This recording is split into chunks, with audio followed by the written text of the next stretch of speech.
In Superman's Fortress of Solitude stands Kandor, the city in a bottle, stolen and miniaturized by a space pirate before the explosion of the planet Krypton.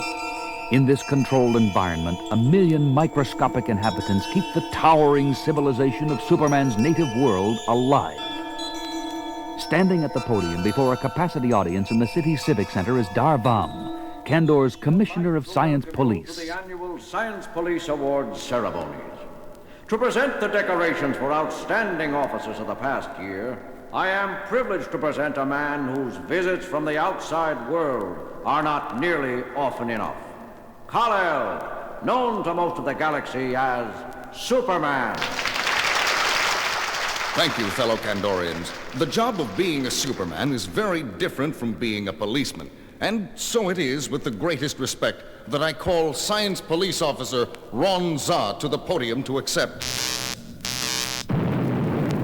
Look, a man with a gravity gun! Hello, are you all right? Thank the fates you ducked in time. I'm going to do more than that, Ron Zah. He's running away! Look out for that gun! Somebody stop him! Hold on, Kal-El. Let go of me, Ron Zah. You're keeping me from Getting hurt. You don't have your superpowers here in Kandor. Not in an environment just like Krypton's. What? Let me do what I've been trained for. Watch. Over there, Ranza! He's hiding behind that statue! Everyone clear the complex now. You've nowhere to run, you Kandorian scum. Make a move for me and my gravity gun will blast your atoms apart. Blast away. It won't save you. Ranza's been hit! But look! His uniform is deflecting a gravity beam back at the terrorist, and it's... a neat trick, Ron Zah. How did you pull it off? Simple, Kal-El. Policemen on Earth are sometimes known to wear bulletproof vests. But we science police in Kandor have gone them one better. Our uniforms repel a would-be killer's ammunition right back to the source. He's in critical shape, but after a few hours in the rehabilitation booth, he'll be completely recovered. And then he can stand trial for attempting to assassinate our distinguished guest of honor. I'm indebted to you, Ron Zah. That was a fine display of police work. That's our Ron. Now you know how he got the reputation of being Kandor's finest. After many fond farewells, Superman leaves the microscopic confines of the tiny bottle city as the microwave beamer in his fortress restores him to normal size. And then it's the Arctic fortress he leaves behind as he streaks back to Metropolis and his job as mild-mannered Clark Kent, anchorman for WGBS-TV News. Okay, Clark, let's go over it again. Mr. Edge, I wanted to talk to you because... Wait, I think I got it. Mr. Edge, I wanted to talk to you because I really think I'm entitled to more. I mean, it's my opinion that, well, if it's all right with you, of course, could you please, maybe... No, Clark. All wrong. Stop hedging. You just tell him you want a raise and you know you deserve it. That's all there is to it. But, Lois, I couldn't be that blunt. Not with Mr. Edge. It wouldn't be right. Sometimes, Clark, I wonder why I even bother with you at all. That plane's in trouble! The engines are on fire! It's out of control! Oh my gosh, Clark, it's going to hit the Galaxy building. Can't anybody do something?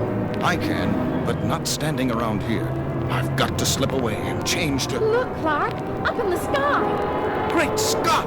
Hey, that's not Superman! You could have fooled me! Look what he's doing!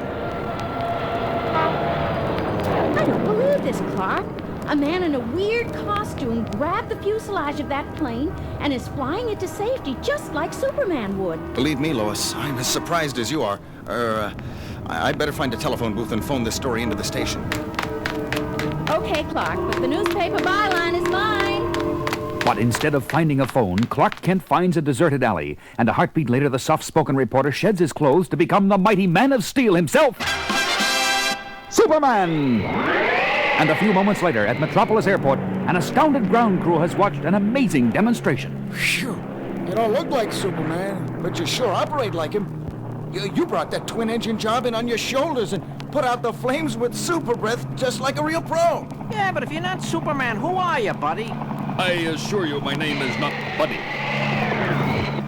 His name is Ron Zah, gentlemen. Superman! The real one! Greetings, Kal-El. I knew it wouldn't take you long to find me. You and I have some things to discuss, Ron Zah. What do you say we talk in private? About 50,000 feet up? After you. Gee! Now it looks like Metropolis has two Supermen. Looks like. I just hope. What? What is it? I just hope those two are friends. Here we are, leveling off at 50,000 feet. Let's have it, Runzar. Why have you followed me to the outside world? Because in Kandor, I'm the best there is. You gave me an award that says so. But what does a superior city like Kandor need with an expert crime fighter? You were born and trained there. That's where you belong. I belong here on Earth. I'm better at this than you are. This planet is a mess, Kal-El. With Kryptonian superpowers along with my training, I'll be a super cop. But you know nothing about superpowers. I've had them since I was a baby, and even I make mistakes sometimes. That's because you're an amateur and I'm a professional. Where are you flying off to? I've got work to do. Got to show you what superpowers and training can do. Over the next several days, Ronza of Kandor tries to prove his boast as the people of Metropolis and the world take notice. This is Clark Kent with a WGBS TV News summary. The mysterious super cop continues to dominate the headlines. Today, he issued summonses to 36,000 jaywalkers, and he heat-beamed the engines of 12,000 cars he claimed were polluting the air too much. Several days ago, he said that since most crimes occur in the nighttime hours, people would need a special pass from him to walk the streets of Metropolis after 9 p.m. WGBS reporter Jimmy Olsen filed this report on today's demonstration against the curfew. Here on the left bank of the Metropolis River, over 15,000 marchers have shown up for this demonstration against the rules laid down by... A new development. The super cop has entered the scene. He seems to be... Yes, he's coming over here. You're a reporter. I'd like to make a statement. My audience is yours. I'd like Metropolis to know there will be no more demonstrations against any laws issued by me. Anything I decree is necessary for the welfare of... Superman! Hello, Jimmy. Runzar, I believe you're making a mistake here. Move along, Kal-El. You should have done this years ago yourself. Maybe so. But the right to protest is guaranteed by law to all American citizens. You can no more limit that right legally than commit grand theft. Oh, I'll be back. Both Superman and the super cop are flying off now. No, the super cop is diving into the river. It looks like... Hey, a water spout is popping up where he dove in. The water from the river is rising up and beginning to tumble from the sky onto the demonstrators. It's a cloudburst, and there isn't a cloud in the sky, and it's breaking up the march. The super cop can't stop the demonstration directly, but there's no law against making it rain. This is Jimmy Olsen for WGBS TV News. This is Clark Kent back in the WGBS studio. The curfew and the new rules are still in effect, and Superman has made no public statement on the matter. We'll have more news after this word from our sponsors. Hey, Clark, where are you running off to? You've got a newscast to finish. This is no time for a coffee break. It's only a 60-second commercial. But the mild-mannered newsman has a far more pressing problem on his mind as he finds a deserted stockroom a few doors up from Studio B. Reading that report on Ronza's policies was the last straw. It's about time someone told him Metropolis cannot be run like a police state. And that someone is...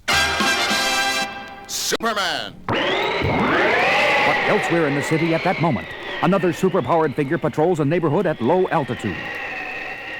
Look at these earthling citizens. Many of them duck into their houses and automobiles as I pass by. This is the way they should regard the law, with great respect and perhaps a little fear.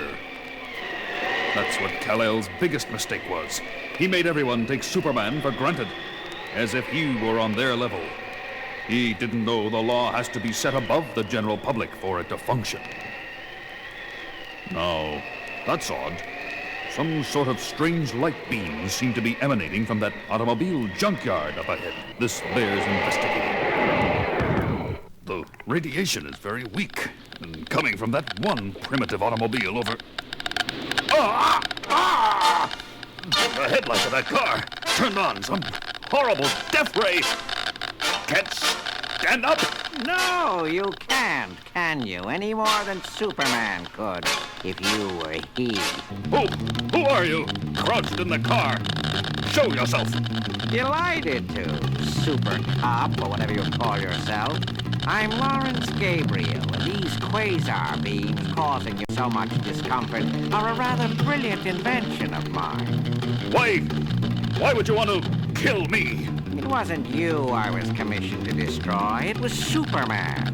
But when the crime syndicate bosses hear you fell into my trap instead, I'm sure they'll be almost as delighted. I'll try to make it to your funeral, old man. No. Where are you going? How do I get out of here? Oh, just turn off the headlights, if you can crawl that far. My super hearing, picking up the sound of children playing elsewhere in this awful graveyard. If I can throw my voice to them with super ventriloquism. And elsewhere in the large junkyard. Found you, Joey.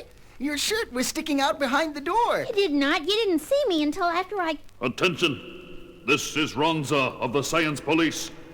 Where's that voice coming from? From nowhere? I need your help, boys. Please come to the northeast corner of this junkyard. Immediately. It's one of that creepo super cop's tricks. I don't know about you, but I ain't getting caught. Me neither. Maybe he passed a law says you get the electric chair for playing in junkyards. I'm done for. Little children are afraid to come near me, even when I'm helpless as a fish. Maybe Kal-El was right. Perhaps my methods were wrong. That sound. Is there time for home? Kal-El! Now I know why they call you Superman. No time for that. The switches in this car are rusted and useless. I'll have to help the owner of this junkyard by crushing this particular car for him. Superman, Kal-El. You saved my life. How can I thank you? By doing your duty to your people, our people, in Kandor. I received a message just minutes ago that a crime wave has broken out, and the authorities are at their wits' end. I have work to do here, but in Kandor, they need you. But that scientist, Gabriel, he'll get away. I just delivered him personally to a federal prison. Been waiting for him to show his face so I could nab him for weeks. That's how I learned where you were. Now, if you'll excuse me, Ronza, I have work to do. As I do. Home in Kandor, where they need me. As for Earth, well, I guess there's only one Superman.